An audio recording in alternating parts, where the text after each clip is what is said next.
ప్రభునందు ప్రియమైనటువంటి వారులారా, మన ప్రభువును రక్షకునైనటువంటి యేసుక్రీస్తు వారి యొక్క శుభనామములో మీ అందరికీ నా హృదయపూర్వకమైన శుభములు వందనములు తెలియజేస్తున్నాను. ఉదయకాల సమయంలో దేవుని వాక్యాన్ని ధ్యానం చేసుకుందాము. ఈరోజు వాక్య ధ్యానం కొరకు మనం తీసుకున్నటువంటి లేఖన భాగం కీర్తన గ్రంథం 27వ కీర్తన 10వ వచనం చదువుకుందాం. నా తల్లిదండ్రులు నన్ను విడిచినను యెహోవా నన్ను చేరదీయును. దేవుని నామమునకు మహిమ కలుగును గాక. ఈ వాక్య భాగాన్ని భక్తుడైన దావీదు చెప్తున్నటువంటి మాటలు ఇవి. ఎంత ధైర్యంతో దావీదు ఈ మాట సెలవిస్తున్నాడు. నా తల్లిదండ్రులు నన్ను విడిచిన యెహోవా నన్ను చేరదీయునని. ఎంతగా దేవుని పైన దావీదు ఆనుకున్నాడో ఈ వాక్యాన్ని బట్టి మనం గమనిస్తున్నాం. తన తల్లిదండ్రుల కంటే కూడా ఎక్కువగా ప్రభువుని ప్రేమిస్తున్నాడు. అంతేకాదు, ఈ లోకంలో తల్లిదండ్రుల ప్రేమ అయినా సరే కొంతకాలం ఉన్న తర్వాత మార్పు చెందుద్దేమో కానీ నేను సేవిస్తున్నటువంటి నా దేవుని ప్రేమ ఎన్నడూ మారదు, అది మార్పులేని ప్రేమ అనే సత్యాన్ని ఇక్కడ దావీదు మనకు తెలియచేస్తున్నాడు. ఒకవేళ నన్ను కన్న తల్లిదండ్రులు సైతం నన్ను విడిచిపెట్టవచ్చు, నన్ను మరిచిపోవచ్చు, కానీ నా దేవుడు మాత్రం ఎన్నడూ విడిచిపెట్టకుండా ఎప్పుడు నన్ను ఆయన చేరదీసే దేవుడు, ఆయన కవిగిట్లో నన్ను దాచిపెట్టే దేవుడు అని చెప్పని నా యొక్క వాగ్దానం దావీదు తన యొక్క మాటలు ఇక్కడ మనకు తెలియచేస్తూ ఉన్నాడు. మరి అవును, నిజంగానే దావీదుని మరి రాజుగా చేయకముందు యెష్షయి ఇంటికి సమూయేలు ప్రవక్త వెళ్ళినప్పుడు తైలపు కొమ్ము తీసుకొని రాజును అభిషేకించడానికి వెళ్ళినప్పుడు యెష్షయి తన 7 కుమారులను పిలిచి చూపించాడు. ప్రభు అంటున్నాడు, నేను కోరుకునేవాడు ఇతడు కాదని చెప్పి వాళ్ళు ఎవరిని కోరుకోలేదు.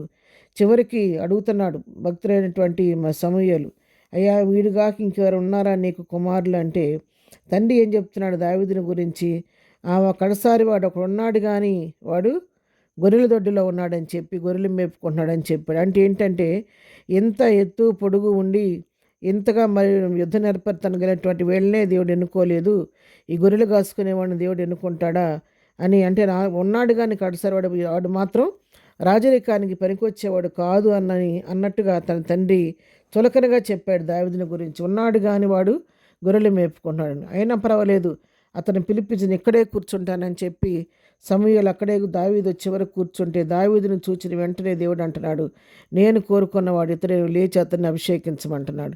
అవును ప్రియులారా, ఈ లోకంలో ఉన్నప్పుడు తల్లిదండ్రులు సైతం మనలో ఉన్నటువంటి టాలెంట్ని గుర్తించకపోవచ్చు, కానీ మన సృష్టికర్తకు మనం ఎన్నడూ కూడా ఆయన మనల్ని మర్చిపోయే దేవుడు కాదు. ఒక వ్యక్తిని లోకంలోకి తీసుకొచ్చాడంటే ప్రతి వ్యక్తి పట్ల దేవుడు ఒక గొప్ప ప్రణాళికను కలిగి ఉంటాడు ఆయన.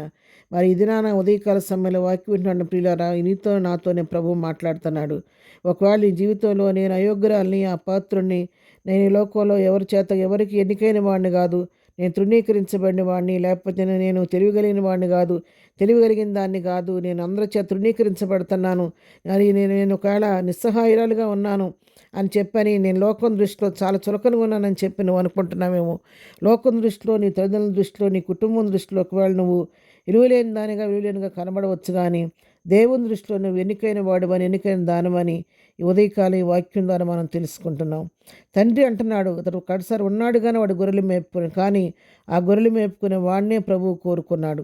ఈ ప్రభు కృప ఎవరిని ఎప్పుడు ఎట్లా ఆవరిస్తుందో మనకు తెలియదు. కాబట్టి లోకం వైపు, లోక పరిస్థితుల వైపు, మరి మీకు ఎదురవుతున్నటువంటి పరిస్థితుల వైపు చూసి మీరు కృంగిపోవద్దు, కానీ సమస్తమైన చేటకు శక్తి కలిగిన దేవుని వైపు చూసి ముందుకు సాగిపోయినప్పుడు ఆయన హస్తాలకు మీ జీవితాన్ని అప్పగించుకుంటే ఆయన ఆశ్చర్యకరంగా మీ జీవితాన్ని మలుపు తిప్పి లోకంలో ప్రత్యేకించబడిన వ్యక్తిగా, మరి దేవుని కృపలో మరి ప్రత్యేకించబడిన కృపనగా లోకం అనేకులు నేను తృణీకరించిన వారు సైతం నీ వంక తేరు చూచే విధంగా ఆశ్చర్యపోయే రీతిగా నీ జీవితాన్ని మార్పు చేసే దేవుడు. కాబట్టి అలాంటి దేవుని వైపు చూడండి, ఆయన విశ్వాసం ఉంచండి. ఏ విషయాన్ని కృంగిపోకుండా ప్రభు చిత్తానికి మీ జీవితాలను అప్పగించుకోండి. ప్రభువే మిమ్మల్ని నూతన పరిచి తన మహిమ కొరకు వాడుకుంటాడు. ప్రార్థన. ప్రేమగలిగిన తండ్రి, పరిశుద్ధుడైన మా ప్రియ ప్రభువా, ఉదయకాలం వాక్యాన్ని మా ప్రియులందరినీ పేరు పేరుని దీవించి ఆశీర్వదించండి. ఎవరైతే నిరాశ నిస్పృహల్లో కృంగిన స్థితిలో ఉన్నారో వారిని లేవనెత్తండి. మా జీవితంలో మేము ఒట్టివారు అనుకుంటున్న వారిని ప్రభా మీరు దర్శించి దావీదుకు చూపిన కృపను వారికి చూపించి వారిని ప్రత్యేకించబడిన వారిగా ఈ లోకంలో సిద్ధపరచండి. బలహీనలు బలపరచండి, కృంగిన వారిని లేవనెత్తండి, దుఃఖంలో ఉన్న వారిని ఓదార్చండి. ఎగ్జామ్స్ రాస్తున్న బిడ్డలందరికీ నీ జ్ఞానం ఇచ్చి మహిమ కొరకు వాడుకోండి. ఈ దినం బర్త్డే చేసుకున్న బిడ్డలను దీవించండి.